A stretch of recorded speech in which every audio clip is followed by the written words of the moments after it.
Muchas gracias.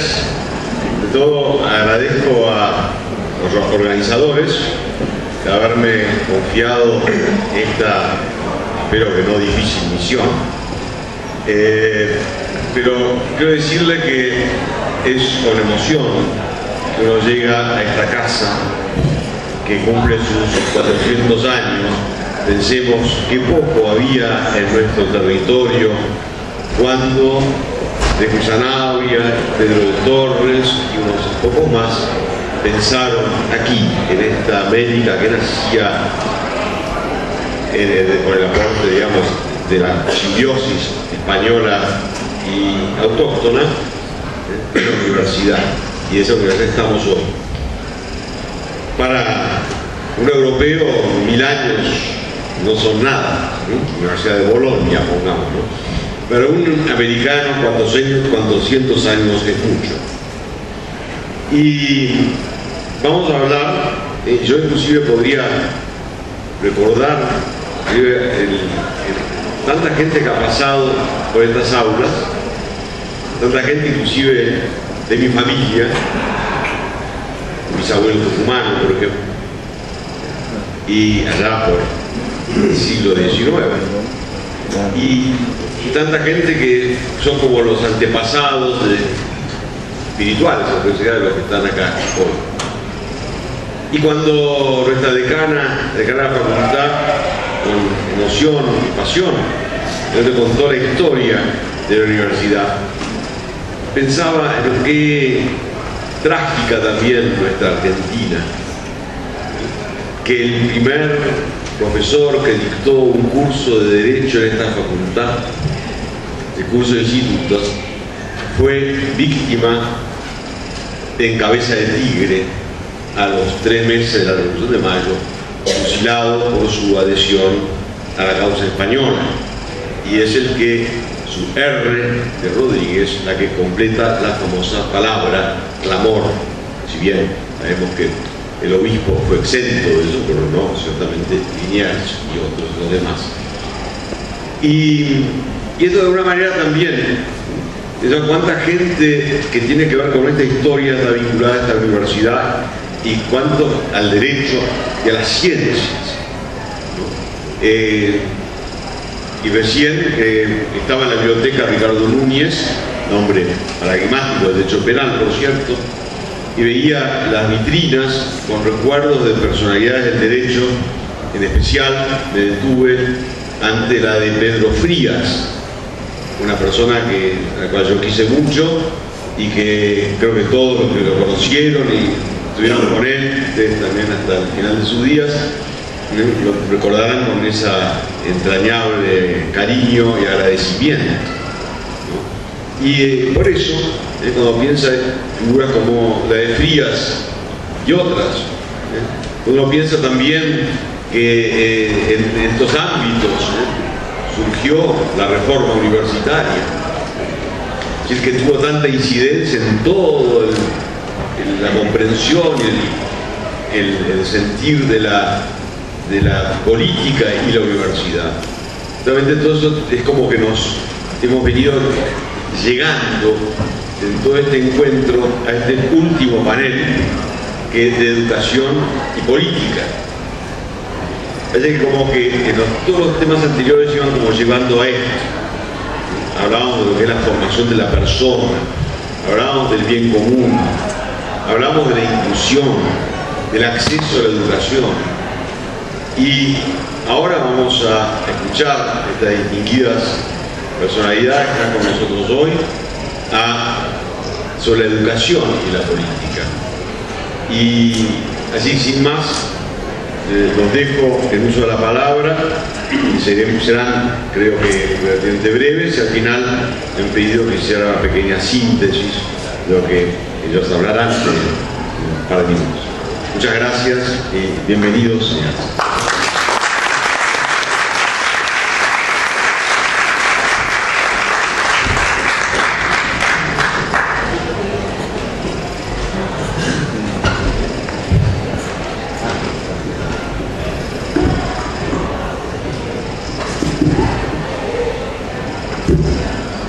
Va a comenzar el profesor Ramón Valderas Ojeda de Chile.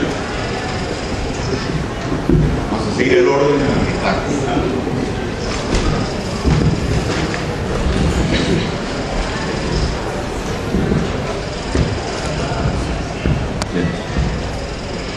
¿Se escucha? ¿Se escucha bien? Bien. Bueno, en primer lugar, agradecerle a todos ustedes el tremendo esfuerzo que han hecho por llegar hasta tan tarde, trabajando tan arduamente, ya sea como expositores o también como escuchas. Por eso mismo había pensado alargar un poco más bien acortar un poco el escrito, pero estaba pensando en una opción tal vez que pudo ser más interesante, y es que el trabajo que, digamos, modestamente traté de hacer correspondía simplemente a parte de este documento, que ustedes lo pueden leer aprovechando las nuevas tecnologías, o no tan nuevas, que es remitiéndose a la página web Humanismo Integral, www.humanismointegral.com, donde además están, por parte de un chileno que vive en Miami, está toda la bibliografía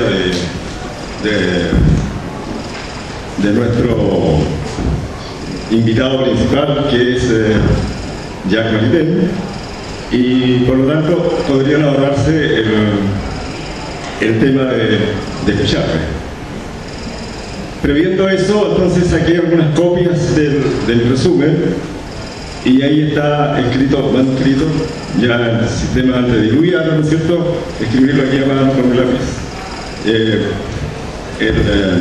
el sitio web. Pero en fin, la debilidad de carácter lo lleva a uno a abusar de los colegas, de los amigos y sobre todo los estudiantes, que también deben estar mucho más agotados que nosotros. Así que voy a leer simplemente, sin detenerme a hacer ningún comentario intermedio. Introducción, entonces. La educación y Maritain. El propósito de esta presentación es tocar algunos aspectos del pensamiento de Maritain, desde luego en la educación. Para ello nos hemos guiado preferentemente por dos conferencias dictadas por el filósofo en universidades de los Estados Unidos en el periodo 1955-1959. Estas son una visión tomista de la educación, y la otra, la que acabo de mostrar, que se llama Aspectos morales y espirituales de la educación. El periodo es posterior a la Segunda Guerra Mundial, que no es una gran novedad, deben todos saberlo, y a la Guerra de Corea. Y dentro de este periodo se realizó el primer vuelo espacial de un ser vivo. Seguramente, por lo menos todos los que tienen una edad parecida a la mía lo recuerdan. Es posible que algún estudiante no lo conozca, pero pueden conocer a la perra laica, ¿no es cierto?, que dio la primera vuelta en torno a la Tierra, vivió 5 horas, se demostró que un ser vivo entonces podía subsistir en el espacio. Pero lo más importante era que esto provocó una catástrofe moral o emocional en Estados Unidos, digamos, la gran potencia del mundo en esa época, en medio de la Guerra Fría, con el acceso hacía pocos años de Mao Zedong al dominio de la China, ¿no es cierto? Y por lo tanto el cuadro mundial que existía era la Guerra Fría y la gran competencia entre la Unión de las Repúblicas Soviéticas y Estados Unidos. Por lo tanto, los norteamericanos no podían entender cómo no pudieron llegar al espacio antes que los soviéticos. Y por lo tanto, al experimentar esta tremenda amargura, se hicieron un tremendo acto de conciencia. A mí, en parte, me tocó percibirlo en el área de las ciencias, y en realidad se crearon varias escuelas y se movió mucho el en torno al problema de la educación. Se habían olvidado de la educación general, se habían olvidado probablemente de establecer con mayor rigor lo que había que hacer en la enseñanza primaria, secundaria, etc. Por lo tanto, es importante recordar que estas dos conferencias a las cuales me refiero fueron invitaciones que se le hizo a Jacques Maritain por parte de dos universidades, como decía, norteamericanas. Y a través de ellos, la petición que les hizo el Consejo Nacional de la Educación de los Estados Unidos. Ahora, para ir abordando las cosas sobre valores, que sería metodológicamente el punto crucial, digamos, para comenzar a hablar sobre la educación, no voy a insistir, porque ya en la mañana el presidente del Instituto Chileno, don Sergio Fernández Aguayo, hizo una exposición excelente y no añadiría nada más que agregar sobre el punto.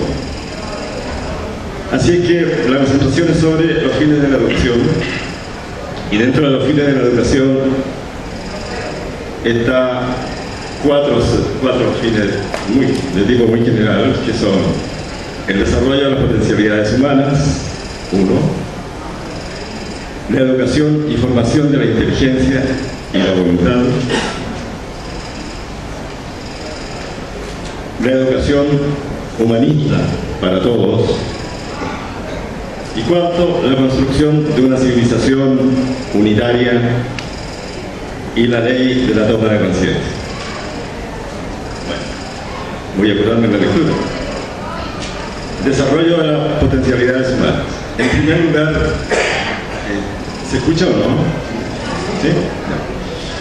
En primer lugar, en los escritos mencionados se afirma que la educación ayuda al Hijo del Hombre a alcanzar su plena formación y como tal trabaja para el desarrollo o la manifestación de todas las potencialidades de la naturaleza humana.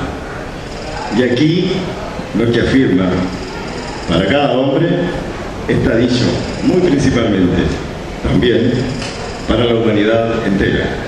Aquí entonces entra de lleno a su concepción específica como filósofo cristiano. Piensa efectivamente que el fin del mundo, como un óptimo relativo, pero que tiene su valor por sí mismo también. Para esto,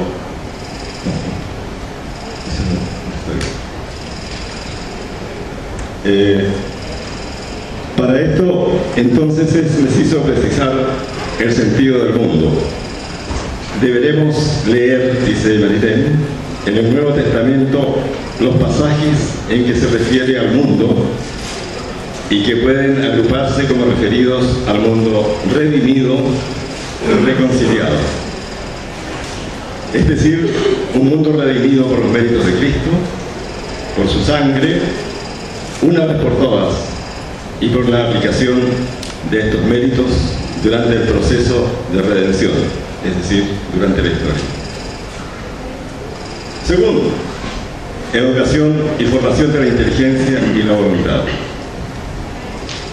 Refiriéndose a la educación americana, decía, la educación actual en Norteamérica se dirige preferentemente a la educación y formación de la inteligencia y no a la formación de la voluntad. Así que aquí hay un tema muy importante que también se ha discutido acá. La voluntad, que es la condición necesaria para que la plena formación del hombre sea válida. Esto no invalida, desde luego, la formación de la inteligencia, en especial en la universidad, donde ella cumple cabalmente su misión. Siendo cada hombre un microcosmos y estando ligados sus actos a la toma de decisiones y a los diversos planos en que se desenvuelve su vida, involucra a su vivir el ejercicio de la voluntad. De ahí entonces que la creación de hábitos y virtudes tienen un papel innegable en la educación, y sobre todo en la educación que él llama educación inicial. Esta educación inicial para Maritain, captado al parecer a través de Elena Lubienska, ocurre en nuestros primeros pasos infantiles, dentro de la familia ampliada o no, y dentro de la experiencia ocurrida en el entorno limitado de la infancia. En esa etapa ocurren los avances extraordinarios en intuiciones, conocimientos adquiridos, pero especialmente referidos a la capacidad de abstraer, lo que diría el filósofo, el estudio de la generalización, ¿no es cierto? Bien.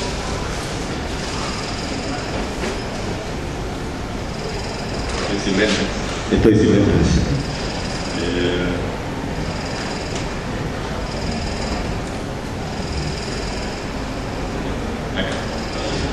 Volvemos a Elena Lubienska. Citada explícitamente por Maritain, advierte cómo educadora a los adultos, también educadores, la importancia que es observar lo que dice, entre comillas, la contemplación silenciosa de los niños, respetando su misterio personal, y les pide esforzarse en investigar secretamente su evolución sin alterar el proceso de crecimiento intelectual. Bueno, paso al tercer punto, que es la educación humanista para todos. En las conferencias citadas trata de la alta necesidad de ponerse a tono con y para una educación humanista o liberal, como se dice aparentemente en Estados Unidos todavía. No ve a la educación como la preparación de un miembro futuro de una clase privilegiada, sino la preparación como futuros ciudadanos que deben actuar como hombres libres. Afirma categóricamente que deben hacerse los espacios para el pluralismo y para la comprobación de los medios de comunicación.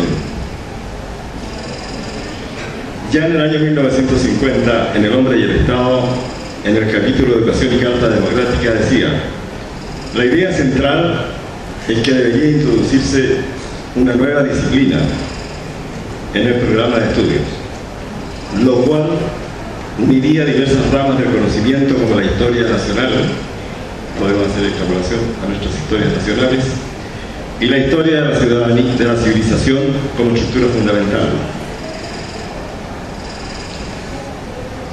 lo cual uniría diversas ramas del conocimiento como la historia nacional, la historia de la civilización como estructura fundamental, pero además incluiría las humanidades, ciencias sociales, filosofía social y filosofía del derecho.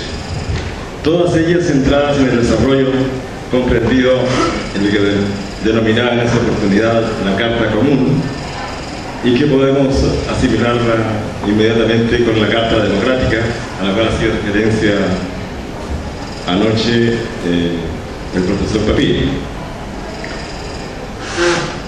Bien, dicha carta enseñaría de una manera concreta y comprensiva a la luz de los grandes poetas, pensadores, héroes de la humanidad, así como en relación con la vida nacional, vista como un tejido de hazañas y verdades siempre llenas de significado y debidamente valoradas. Y termino con el punto D, que dice: la construcción de una civilización unitaria y la ley de toma de conciencia. En una de sus últimas obras, La filosofía de la historia, señala que es inevitable no considerar la ley de maduración del hombre y la toma de conciencia de su responsabilidad, y por lo tanto preparar el camino para la construcción de una civilización unitaria. Por eso mismo, la formación de los hombres, su perfeccionamiento y la inculcación de los valores y virtudes morales se hacen indispensables.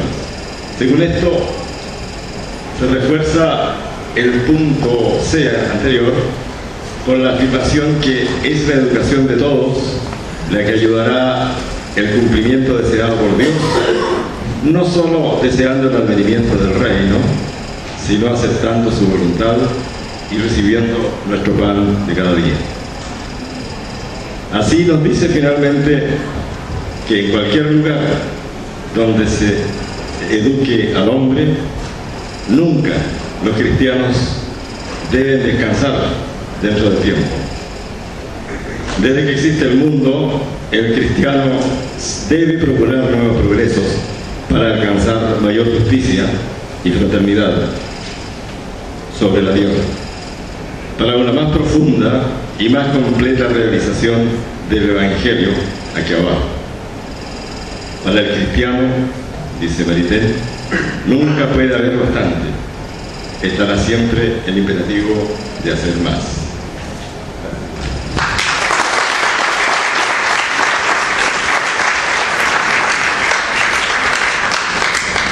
Muchas gracias, ingeniero Ramón Valderas. Ahora invitamos a hablar a Gennaro Curcio, sacerdote italiano, profesor de la Universidad de Roma 3, y tiene una particularidad: cuando vuelva a Roma podrá contar que estuvo pared por medio con la iglesia, donde no hasta hace no tantos años, y que se acuerdan ahí, estuvieron con él, confesaba el hoy Papa Francisco. Antes había que ir uno a Italia para ver esas cosas, ahora los italianos vienen acá. Muy bien, bueno. Es raro para nosotros también, digamos. Bueno, y nos va a hablar de un tema importantísimo, que es Maritain y los derechos económicos sociales. ¿No? Ha habido un cambio. Bueno, siempre en esos últimos momentos impecables. Educar a la política. Educar a la política. Con ustedes, el padre Gennaro Curcio.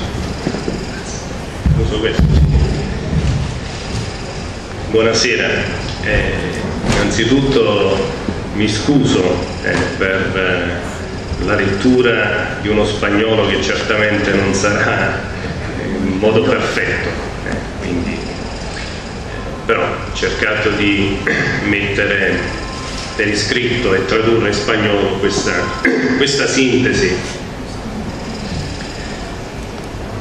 Il tema particolare è educar alla virtù politica en la antipolitica e en la antipartitica. Cioè un tema molto attuale, almeno in Italia, ma anche penso in tutto il mondo ormai, questa antipartitica, antipolitica. E voglio paragonare il popolo di oggi ad un filosofo antico, a Diogene, che con un farol en la mano, medio vestido y sin casa, nada más que con un barril buscaba con un pequeño farol el hombre que hubiese mantenido la virtud más difícil de encontrar en la tierra. No pensaba que esa virtud fuese la sabiduría, sino una caridad tan rara que para encontrarla la servía al menos un poco de luz, del momento que buscarla y encontrarla era como andar a ciegas. La virtud que nunca encontró, pero que tanto buscó, es la política. Hoy, toda la sociedad está buscando esa virtud tan difícil de encontrar. Solo la luz de la conciencia y de la honestidad, presentes en la recuperación de la categoría persona, nos podrá introducir en esta búsqueda tan importante para el bien de nuestras sociedades civiles. La historia del 900 ha vivido de la indirecta dialéctica entre dos visiones distintas de la relación entre ética y política. Aquella elaborada por Max Weber después de la Primera Guerra Mundial y aquella elaborada por Romano Guardini en el segundo posguerra. En la línea de Weber parece insanable el conflicto entre la ética del testimonio y la ética de la responsabilidad, y se demuestra inevitable internamente ad una política capaz de transformarse en praxis la centralidad de la ética del éxito. En la segunda visión, la visión de Guardini, el recurso ético nació dentro de la política misma, capaz de autolimitarse, de reportarse continuamente a la categoría de persona y al final disponible, como había dicho otro gran testigo del 900, Aldo Moro, después de la Segunda Guerra Mundial, a pararse a tiempo. Se trataba, en fin, de fundar la centralidad de la persona humana también en el ámbito específico de la política, recuperando la profunda conexión entre ética y política, en la perspectiva humanista preciosa para el pensamiento personalista de los años centrales del siglo XX, y en la cual Guardini se introducía de pleno derecho. Esta última frase de Aldo Moro podría dar una solución a la crisis del Estado y sobre todo a la de la política. Solamente si las autoridades políticas tomarán conciencia y así los encargos políticos, se podrá desbloquear el estanciamiento antivalores, antipolítico y al fin antipartidos que existe en nuestra época. Solo la vuelta a las categorías de personas y de valores, la capacidad de autolimitarse y la disponibilidad de pararse a tiempo pueden ser la base sobre la cual reconstruir una política como fin de nuestra sociedad, ayudada por los partidos, medios, portadores de bien y teniendo siempre como meta la dignidad y el respeto por la persona humana. Il primo punto, la persona come bene comune, la persona bien común y pluralismo social. La crisis de la política nace de la crisis de la educación y esta de la crisis del hombre. Dice Schemings, enseñar es formar el hombre, es decir, hace llegar el hombre a sí mismo, le da su forma, lo hace más hombre. Hombre aquí hay que percibirlo en tiempo individual y colectivo, porque la necesidad de ser enseñado es una de las características del hombre como animal social. La concepción sobre el hombre en la reflexión política ocupa un lugar predominante para analizar en manera más analítica y profunda la idea metafísica del valor política.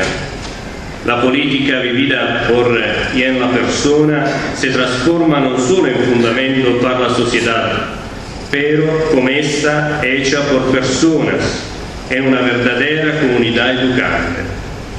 El hombre político no es una idea, sino una persona que vive una sociedad, un universo delante de Dios y de los hombres.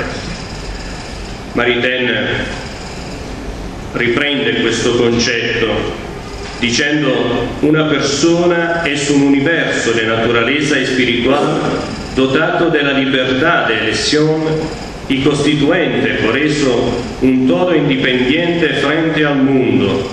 Ni la naturaleza ni el Estado pueden corroer este universo sin su permiso.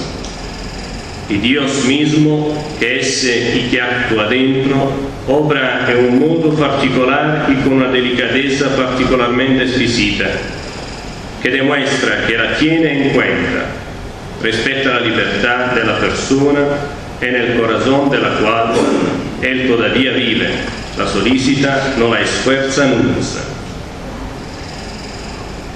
en la libertad de elección se evidencia con fuerza la trascendencia donde el amor se presenta como elemento necesario durante el camino del hombre que busca el bien.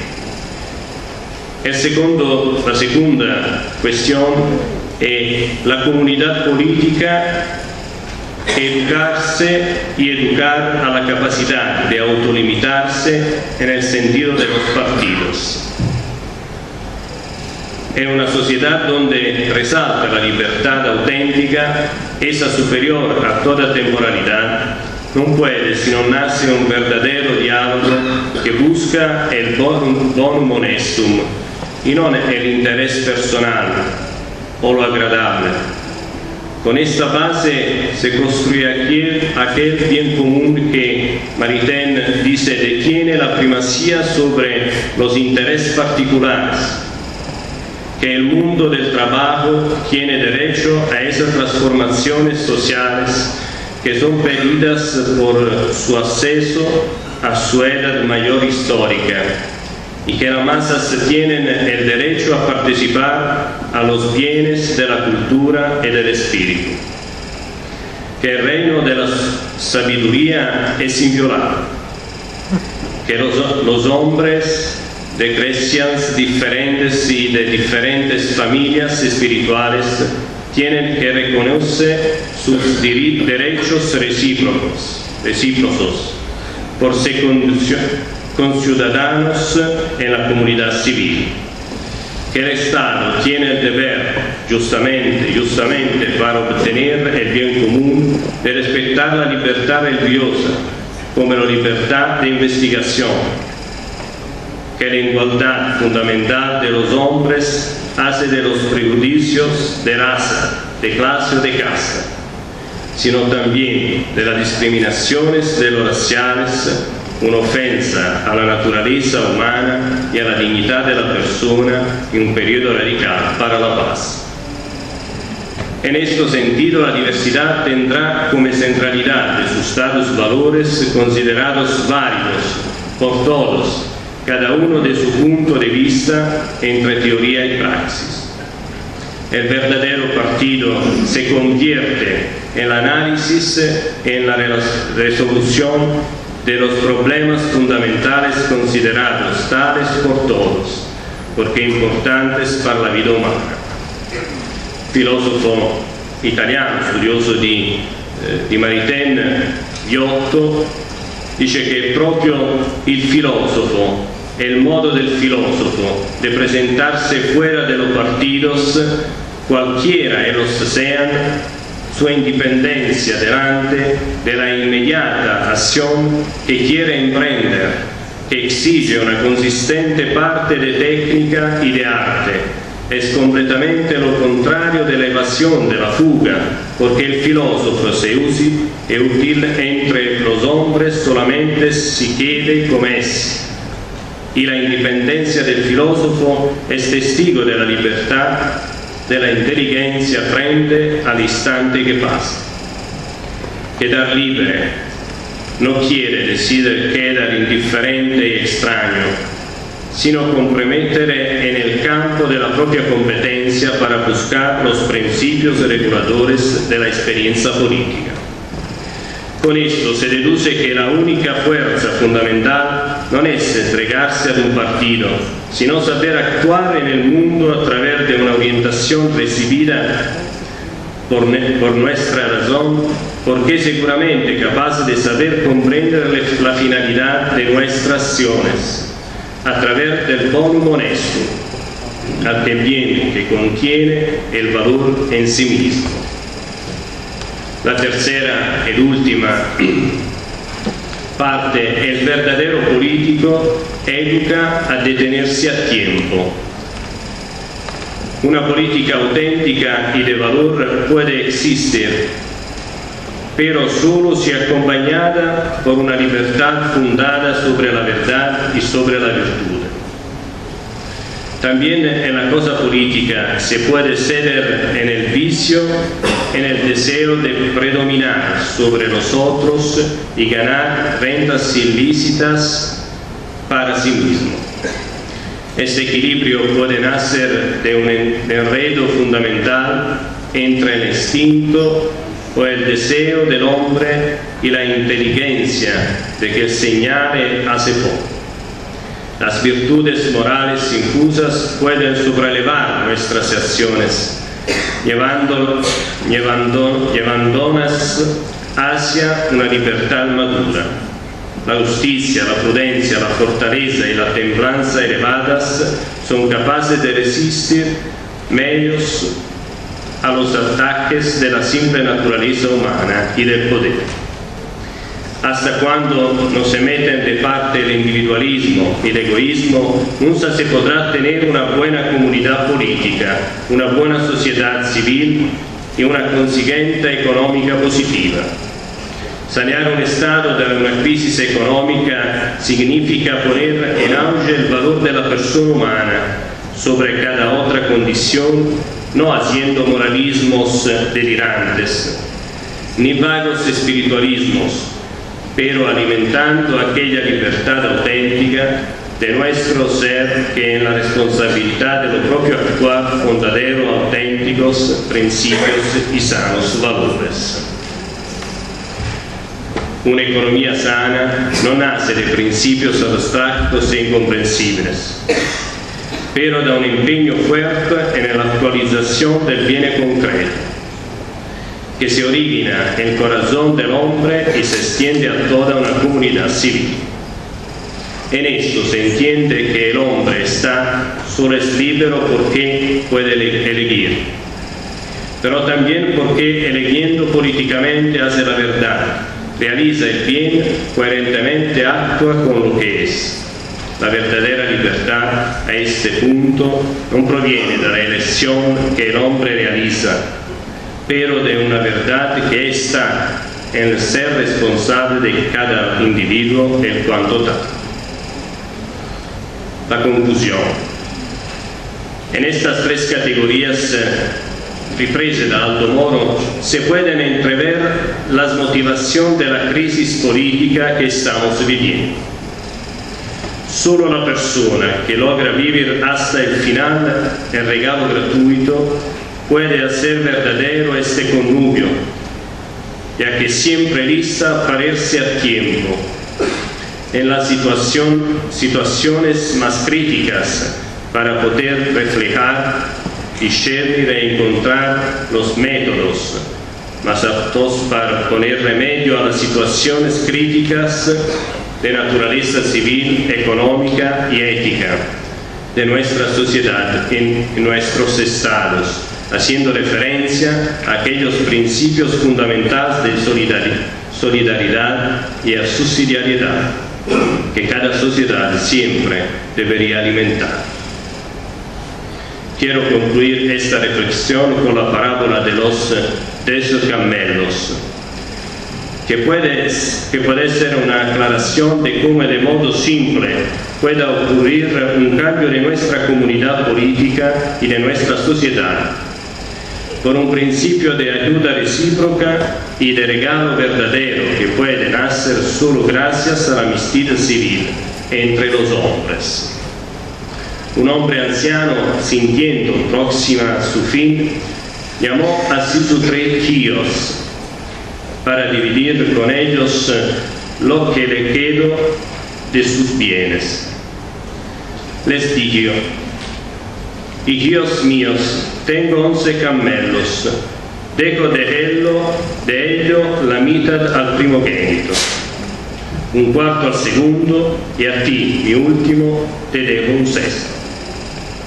A la muerte del padre, los hijos se encuentran muy perplejos. ¿Cómo subdividir? La guerra de la división apareció inevitable, sin solución. Ellos fueron cerca de la aldea a pedir el consejo de un viejo sabio. Ese pensó, en fin, sacudió la cabeza: no puede solucionar este problema. Todo lo que puedo hacer para ustedes es darles a mi viejo camelo. Es viejo del grado y no es muy válido. pero les ayudará a dividir su herencia. Los hijos recundieron el vecchio cammello e dividieron. El primo ricevette así 6 cammellos, el segundo 3 y el último 2. Quedó por lo tanto el vecchio cammello delgadito, que pudieron devolverle a su propietario. Cuando el regalo gratuito se vuelve parte de nuestra vida, entonces también la cosa política, como nuestros griegos la llamaron, puede cambiar y tomar cañas más altas, ciertamente de paz, de amor, de respeto y de honestidad hacia todos. Donar entonces devuelve comunión y paz, poner juntos todos los regalos y todos los recursos para poder salir de la crisis de nuestra existencia económica, social, política y de cada otro género, y comprender cómo el otro pueda ser la ayuda para construir nuestra vida. Con estas categorías que no solo cristianas, pero sobre todo humanas, calidades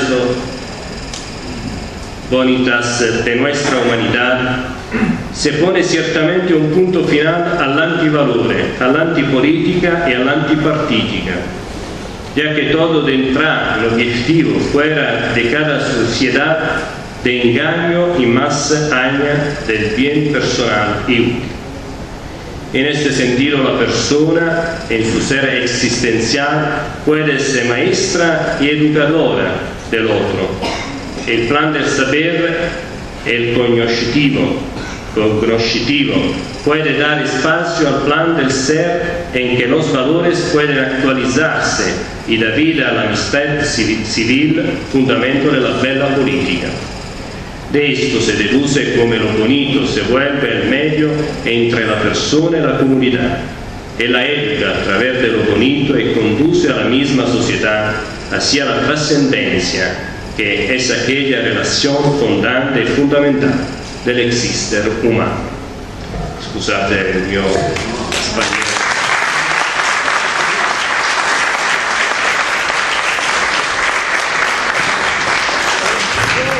Muy bien, creo que el tema no era los derechos económicos sociales, pero fue igualmente importante, y agradecimos al profesor, al padre Curcio, el esfuerzo de haberlo leído en castellano, lo hemos comprendido y al contrario, estamos más atentos. Ahora me grato presentar al profesor Humberto Molina de esta Universidad Nacional de Córdoba y de la Universidad Nacional de La Rioja, que creo que hablará sobre Observatorio de Participación Ciudadana. Bien, con ustedes. Así. Buenas noches, muchísimas gracias en primer lugar al Instituto Jacques Maritain por darme esta posibilidad de integrar, de honrarme con esta posibilidad de ser parte de este panel. Vamos a tratar de corresponder a ese honor. Me toca a mí como promotor e integrante de un equipo de trabajo. Me pone incómodo esto porque la verdad somos unos cuantos en el grupo, hacedores de un proyecto de extensión, ¿no? Teniendo en cuenta que en primer lugar las funciones de un universitario, y voy a tratar de ir al núcleo fundamental, teórico y conceptual de este trabajo. La función del universitario, o las funciones, tienen que ver con la investigación, la docencia, la gestión, la extensión. Este es un proyecto de extensión que se desarrolla desde la Cátedra de Derecho Político y también la de Periodismo Cívico como una alternativa de participación ciudadana dentro de la carrera de abogacía de nuestra Facultad de Derecho. La extensión tiene que ver con participar en programas que impliquen generar actividades tendientes a mejorar o modificar la realidad social. ¿sí? Básicamente. La misión de la universidad, en este sentido, tiene que ver con la responsabilidad de generar de sensibilidades, profundizar y reflexionar acerca de las prácticas ciudadanas.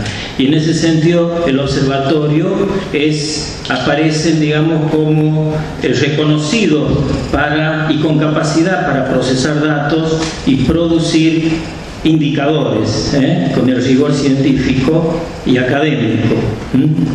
Pero como les decía, pienso, Maritain se preguntaría ¿por qué estamos acá, no? Entonces vamos a tratar de justificar, ¿no?, el porqué presentamos esta actividad, que en realidad por razones de tiempo vamos a mostrar un conjunto de actividades que se han producido y que de alguna manera tienen que ver también con un sentido de pertenencia, de participación, con criterios pluralistas, diversos, que integran este equipo de trabajo.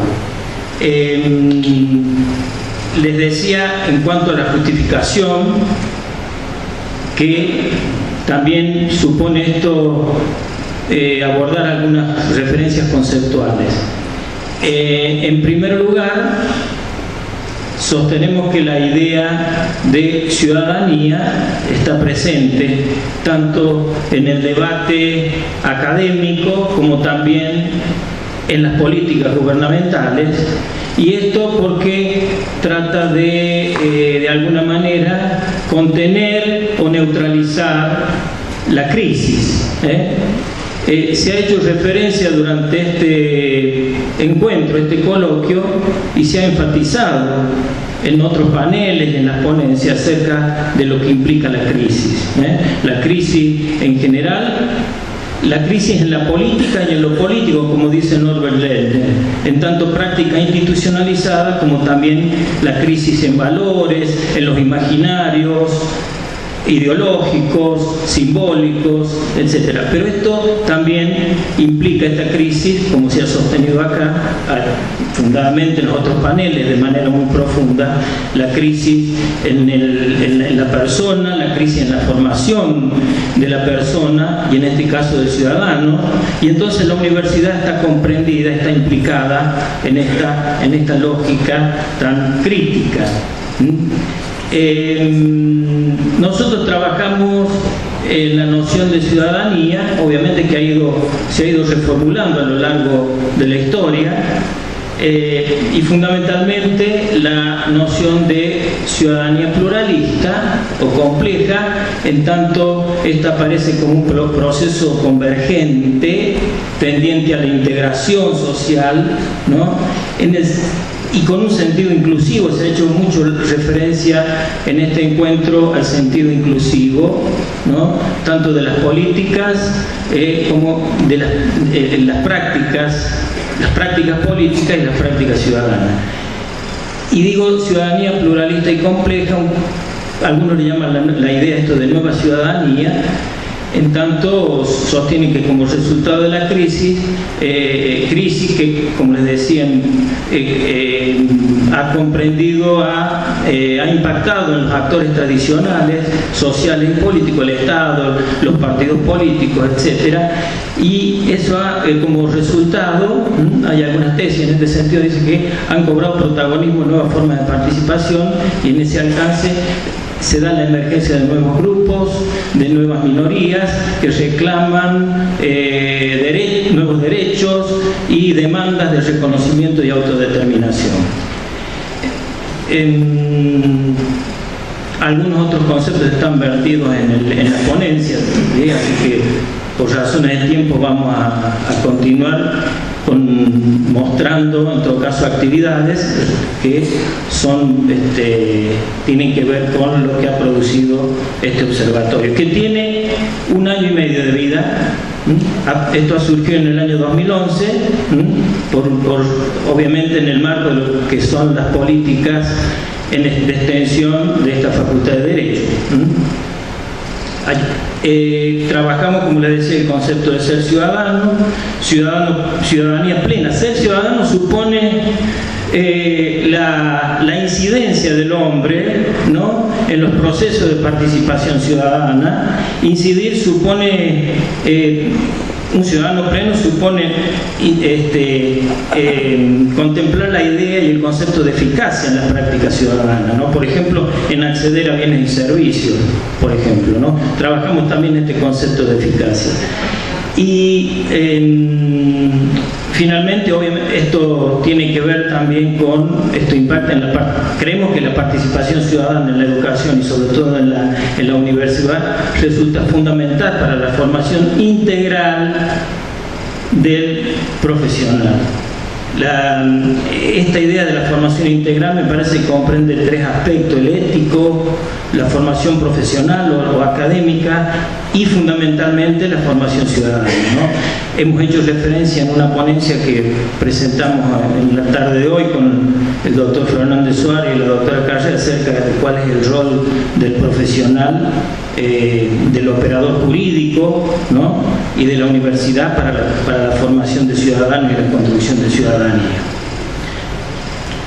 Vamos a ir entonces a los diversos aspectos rápidamente a través de las imágenes, teniendo en cuenta antes, nosotros hemos elaborado un diagnóstico ya en el trabajo de campo.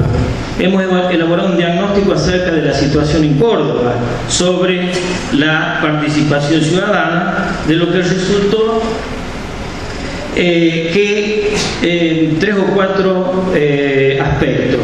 Primero, que hay una infraestructura inadecuada en Córdoba para el desarrollo de las prácticas ciudadanas, que hay una dispersión de actores, no solamente aquellos que actúan en el marco de las organizaciones de la sociedad civil, sino en las redes y otros grupos. También hay necesidad imperativa de instrumentar acciones conjuntas tendientes a la articulación y a la cohesión de los actores, ¿sí? Y eso comprende también generar instrumentos jurídicos que sean de fácil acceso para los ciudadanos. Vamos a ver, David, si... Bueno, ahí está uno de los aspectos de las actividades que hemos realizado a partir de ese diagnóstico, es esta encuesta de percepción dentro de nuestra Facultad de Derecho. Son 311 casos acerca de de percepción, porque queríamos indagar, o por lo menos percibir acerca del conocimiento que la comunidad universitaria, en este caso los alumnos, tienen acerca de la ciudadanía, del observatorio, de las prácticas ciudadanas, etc. De lo que resultó, como ustedes verán ahí en las conclusiones, que en primer lugar que hay un desconocimiento, hay un escaso conocimiento acerca de la ciudadanía y de lo que es la participación ciudadana, por lo tanto, es muy reducida, ¿no?, la actividad como participación ciudadana de los estudiantes. Y también preguntamos acerca de su experiencia en prácticas concretas en la realidad cotidiana, y resulta que también los indicadores son bastante, yo diría, negativos en cuanto al conocimiento de la ciudadanía y digamos, a la buena ponderación, ¿no?, y a la importancia que tiene la participación ciudadana, no solamente dentro de la facultad, sino en el campo de lo social. La participación se reduce a aquellos grupos que militan en algunas agrupaciones, por ejemplo, nada más, o tienen algún tipo de militancia social. Es decir, esta encuesta, de ella resultan algunos indicadores que corroboran un poco nuestro planteo acerca de la necesidad y la relevancia de profundizar los estudios de la ciudadanía y sobre todo generar espacios no solamente para la discusión, sino para que el estudiante, por ejemplo, el estudiante que está ávido de participar, ¿no? Que está ávido. Yo confío mucho en los estudiantes por la experiencia que he tenido en este sentido, con este proyecto y con otras actividades de investigación.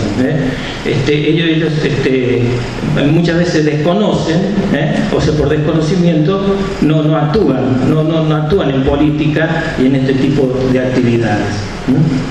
Bueno, otros aspectos relevantes del proyecto. Nosotros hemos diferenciado campos de acción, ¿no?, para llevar adelante, ¿no?, los objetivos del observatorio. Y hemos diferenciado, entre otros, el campo de la formación, el de la investigación, el de la producción. En formación, en el campo de la formación hemos planteado la necesidad de organizar o participar en determinadas actividades que impliquen la formación, impartir conocimiento a estudiantes o a aquellos que se comprometan con esta realidad, ¿no?, en el campo de la formación. Pero antes, bueno, ahí tenemos, esto pertenece, yo diría, al campo de la producción. Producción que tiene que ver con algún tipo de texto, algún tipo de bibliografía que sea de utilidad para el estudiante o para los ciudadanos en general. Ahí tenemos el digesto de participación ciudadana, que es una compilación de normas que hemos producido, que ha resultado realmente de utilidad, porque en Córdoba no había una compilación de estas características en la provincia de Córdoba. Como les decía, había una dispersión de actores y también de normativa. Entonces, en un trabajo bastante intenso, que nos ha llevado unos 4 meses con el equipo, hemos producido y con la ayuda de David, que es un especialista en la tecnología, hemos diferenciado para la estructuración del digesto, ¿no?, diversos niveles, tipo pirámide sería, ¿no?, internacional, nacional, provincial, municipal y algunos campos específicos que tienen que ver con el medio ambiente, por ejemplo, o con el tema de los usuarios y consumidores. Este es un trabajo que tiene como unas 280 páginas aproximadamente, y que es muy accesible porque tiene el hipervínculo, etc. Hay un acceso directo a este sistema enorme. Esa es una producción. Y la otra producción, en realidad, este es el resultante. Hemos participado en una convocatoria de la universidad, juntamente con otras organizaciones, ¿no?, que convocaba a propuestas, proyectos, ¿no?, que tengan que ver con la ciudadanía, ¿no? Bueno, de ellos resultamos seleccionados,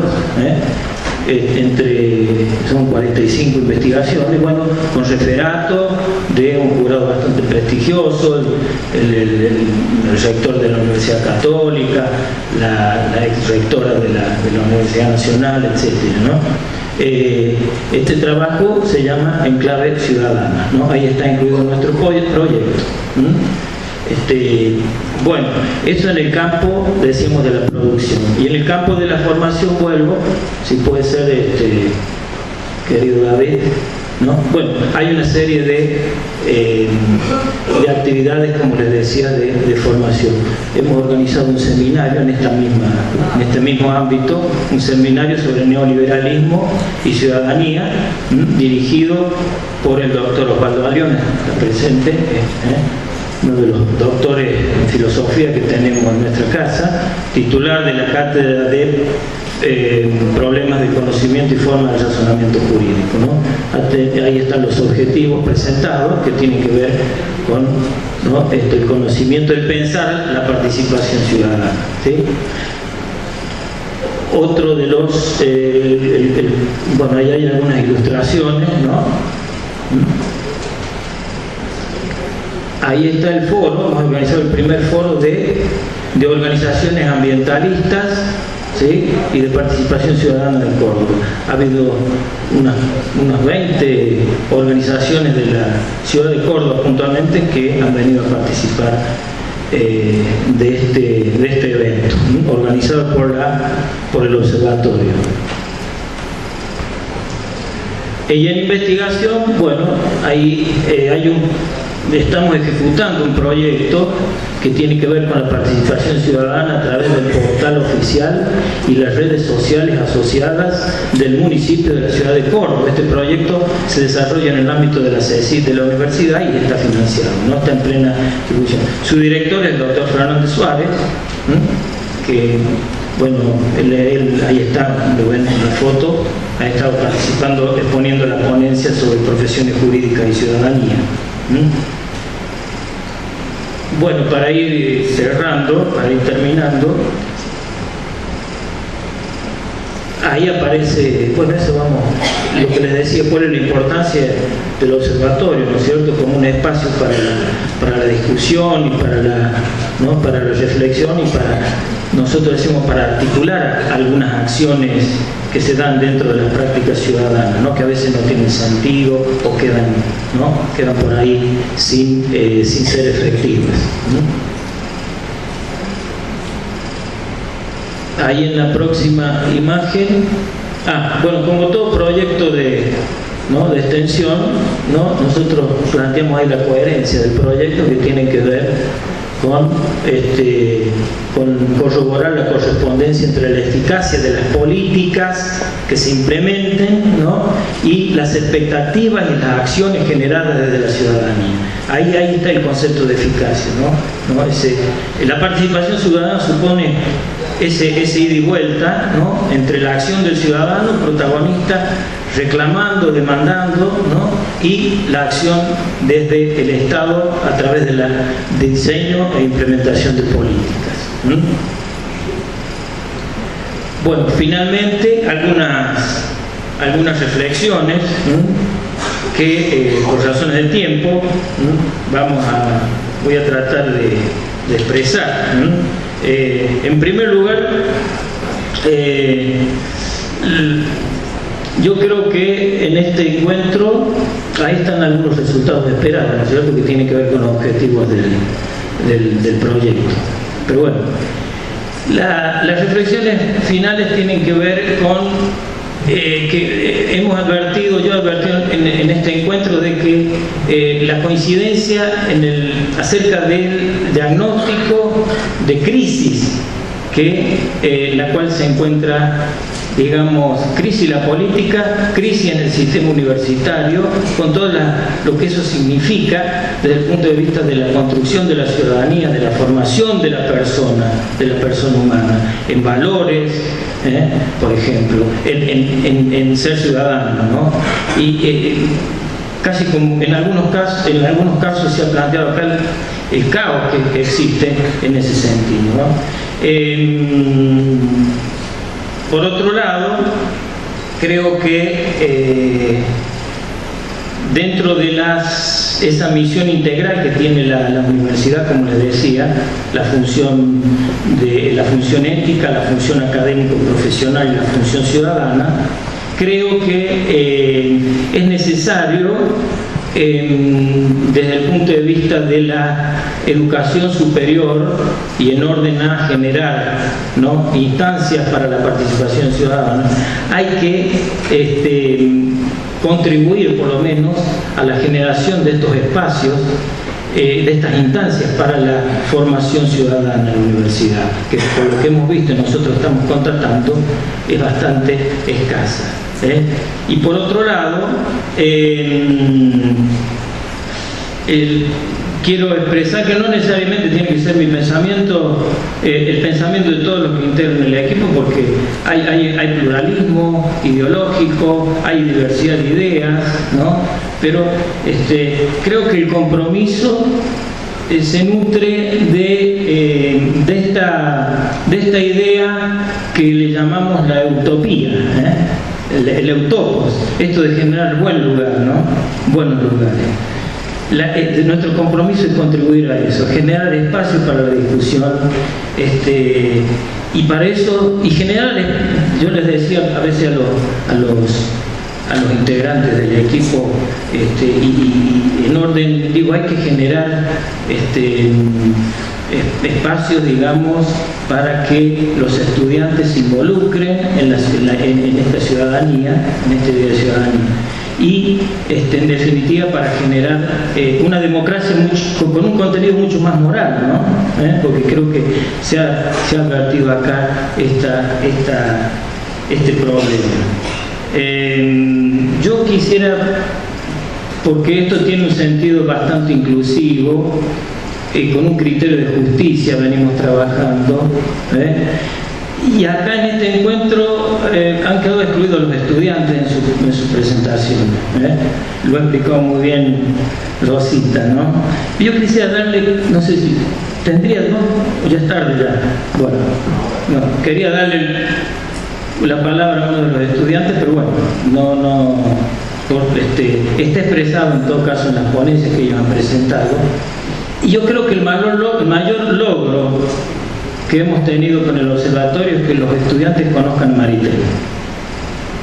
No lo conocían, fíjense. Entonces yo por eso quería que lo expliquen, pero bueno. Entonces esto abre un campo para descubrirlo a Maritel. Yo les decía a los colegas, este es el mayor logro, y espero que eso se sostenga. Y como despedida quiero mostrar una frase que expresa también, ahí están los integrantes, pero directamente agradeciendo su silencio frente al caos, frente al desencanto, una frase que tiene que ver con el optimismo y la esperanza. Dice Francisco, en el Jesuita. La esperanza va mucho más allá del optimismo, que es como una actitud psicológica simplemente. La esperanza, como dice ahí, es mirar al futuro con una dirección, con fe, con compromiso. Ese es el último mensaje. Muchas gracias.